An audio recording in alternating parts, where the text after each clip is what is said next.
So more to the point was specifically you asked about the Matterhorn. Number one, I hated roller coasters and I never rode them. I don't like them. Walt said, well, Bobby, I want you to get started on our monorail. We've got Aero Development up north. They're going to build the track. And then my head modeler here, Fred Jerger, he built this beautiful model about 3 feet tall. And he says, I want you to put a roller coaster in that mountain. Oh, by the way, Bobby, put 2 tracks in there. I've never had any engineering training. I failed in the 10th grade on geometry 1, but Mr. Gordy gave me a pass. Why? I don't want to see you again. As soon as I got into this business of a roller coaster track, I needed trigonometry. And I had a little booklet that showed trigonometry. Oh, there was no calculators in those days. You had a slide rule. What in the world are you going to do with a slide rule? Well, if you got a chart and it's in a little tiny book, you're home free. To do with a roller coaster, it's a gravity ride. There's this thing called a neutral slope. Neutral slope in the roller coaster industry is defined as a vehicle placed stationary will not move. Also, a vehicle moving at some intermediate speed will continue to move and neither speed up nor slow down. That's called neutral slope. It also means if you don't know what you're doing, you go up the peak and you come down, you come back up again, don't dare come up above the neutral slope. Aha. Well, there's the assignment right there.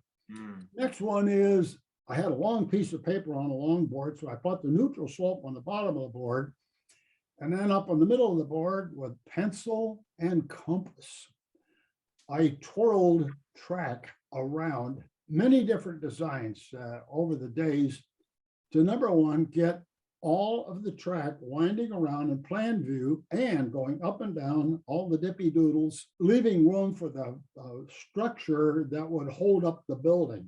And there was constant conflict. Because the key thing about any roller coaster is that's going to have humans in it.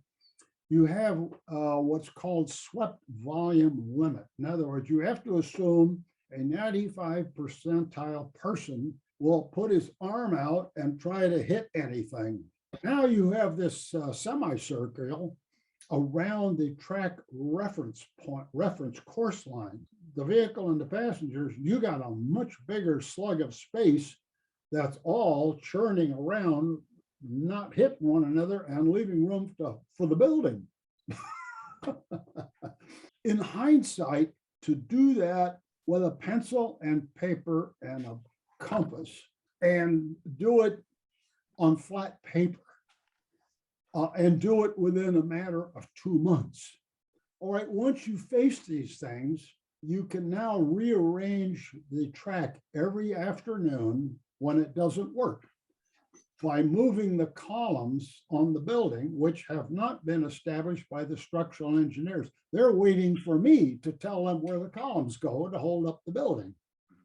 Okay, you start with a 20 foot by 20 foot, then an 18 foot by 18 foot, then you go to an 18 by 22, you come back to 24 by 16, round and round and round. I did this for at least a week, moving the columns every night and then starting all over the next morning.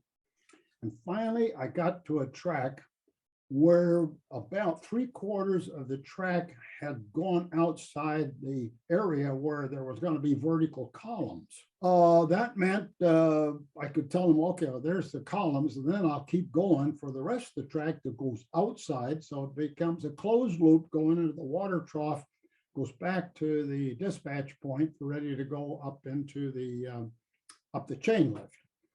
And I said, I got the column grid for you. Here's the numbers. So I gave it to him, and next morning, the guy phoned up and he says, don't change it. Why? The transit mix trucks are on their way and they're lined up to pour. Oh! There was no engineering knowledge required. If he asks you to do it, you better go figure out how to do it.